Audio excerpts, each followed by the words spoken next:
Shalom, salam sejahtera, salam sehat dan semangat di dalam Kristus Tuhan kita. Haleluya, haleluya.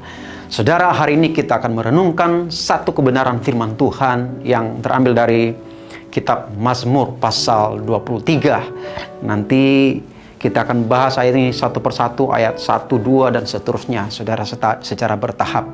Dan kali ini kita akan mempelajari ayat yang pertama. Dikatakan judul perikopnya Tuhan adalah gembalaku. Ayat pertamanya, Tuhan adalah gembalaku, takkan kekurangan aku. Ya, Tuhan adalah gembalaku, takkan kekurangan aku. Ini adalah sebuah statement, sebuah deklarasi daripada seseorang yang bernama Daud, Raja Daud. Saudara, Daud mendeklarasikan bahwa Tuhan adalah gembalanya dan dirinya adalah salah satu daripada domba Allah. Saudara, tentu deklarasi ini, statement ini bukanlah sebuah deklarasi kosong tanpa makna. Deklarasi Daud mengandung makna yang sangat dalam dan implikasinya sangat luar biasa, baik dalam kehidupan Daud maupun dalam kehidupan kita sebagai orang percaya yang mempelajari firman ini hari ini. Sebab saudara, kalau kita melihat background, latar belakang Raja Daud, dia adalah seorang gembala yang berpengalaman, profesional, saudara. Tentu ketika dia berkata, Tuhan adalah gembalaku, dia menyadari betul fungsi dan peran gembala itu seperti apa. Ya kan? Ketika Daud berkata, Tuhan adalah gembalaku, Daud menyadari betul bahwa domba, baik tidaknya keadaan domba, tergantung siapa gembalanya. Ya kan? Kalau dia adalah gembala yang baik, tentu domba-dombanya akan terpelihara, terurus dengan baik. Ya, diberikan makanan yang bergizi, ya kan? Bertumbuh, tambun, ya kan? Bahkan beranak pinak dan lain sebagainya, saudara. Yang penting sejahtera.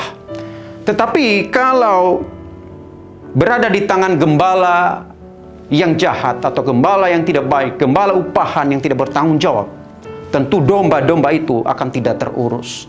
Ya kan, akan menderita berbagai sakit penyakit, kekurangan gizi, kurus kering, lapar, haus, bahkan tercerai-berai, dan bahkan bisa terancam nyawa domba itu karena akan diterkam oleh binatang buas dan perampok dan lain sebagainya, saudara. Jadi Daud menyadari betul ketika dia berkata, Tuhan adalah gembalaku.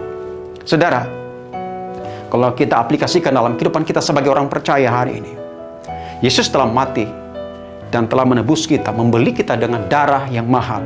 Itu artinya diri kita bukan milik kita sendiri lagi, seperti kata Paulus dalam Galatia 2:20. Hidup kita dalam milik Kristus, dan Kristus adalah gembala agung kita. Kita adalah domba-dombanya. Dengan jelas Yesus berkata dalam Yohanes 10:11, Akulah gembala yang baik. Gembala yang baik memberikan nyawanya bagi domba-dombanya. Jadi gembala yang baik itu, saudara, bukan gembala yang mementingkan diri sendiri, tapi gembala yang bisa memberikan hidupnya berkorban bagi domba-dombanya, saudara. Gembala yang baik itu senang melihat dombanya senang. Gembala yang baik itu senang melihat domba-dombanya semakin hari semakin tumbuh, sukses, bahkan beranak pinak, saudara. Gembala yang baik memperhatikan dombanya, bahkan mengenali dombanya satu persatu. Gembala yang baik tidak akan pernah tertidur, dia akan tetap terjaga. Kalau gembala di Timur Tengah, saudara, ketika malam hari pun mereka akan tetap terjaga. Tidur hanya mata satu sebelah, supaya bisa mengenali kalau ada musuh, kalau ada binatang buas menerkam dombanya. Maka tepat seperti yang dikatakan Mazmur 121 ayat 4, tidak pernah terlelap dan tertidur penjaga Israel. Gembala yang seperti itu yang kita punya, saudara. Yesus Kristus tidak pernah tertidur. Dia selalu memelihara, mengontrol kita. Maka kita aman dalam naungan sang gembala kita. Luar biasa. Kemudian Daud melanjutkan di frasa berikutnya dengan berkata, takkan kekurangan aku. Dalam bahasa Inggris dikatakan, saudara, terjemahan Inggrisnya, I shall not be in want. Ya, tidak menginginkan apa-apa lagi, saudara. Ini luar biasa. Artinya bahwa Tuhan adalah sumber kepuasannya. Tuhan sumber segala kebutuhannya. Nah saudara, kalau Tuhan adalah sumber segalanya, Tuhan adalah sumber dan pusat daripada kepuasan jiwa kita, maka seharusnya saudara, Tuhan harus menjadi pribadi atau suatu hal yang sangat kita ingini, sangat kita rindukan, sangat kita cari-cari dalam hidup ini, melebihi daripada emas dan perak yang dianggap dunia berharga. Kalau Tuhan adalah pusat daripada segalanya, kepuasan jiwa kita, maka Dia harus menjadi nomor satu dalam hidup ini.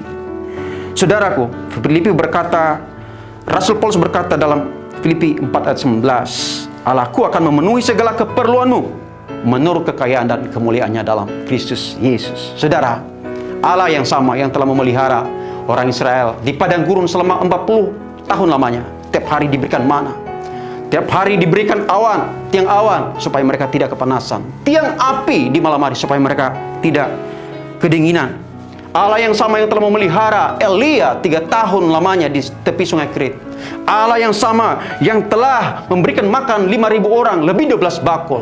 Dialah Allah yang sama yang akan memeliharamu dan memeliharaku dalam segala keadaan, yaitu Gembala kita, Yesus Kristus Tuhan kita. Oleh sebab itu saudara, jadikan Tuhan sebagai gembalamu tiap-tiap hari. Amin untuk firman Tuhan. Mari kita berdoa. Tuhan Yesus Gembala Agung kami, kami bersyukur atas firman Tuhan hari ini. Kami adalah domba-domba dan gembala kami. Mari tuntun kami, pimpin kami, supaya kami tetap ada dalam anugerah dan kasih karunia-Mu setiap hari. Engkau berkati setiap jemaat Tuhan yang mendengarkan.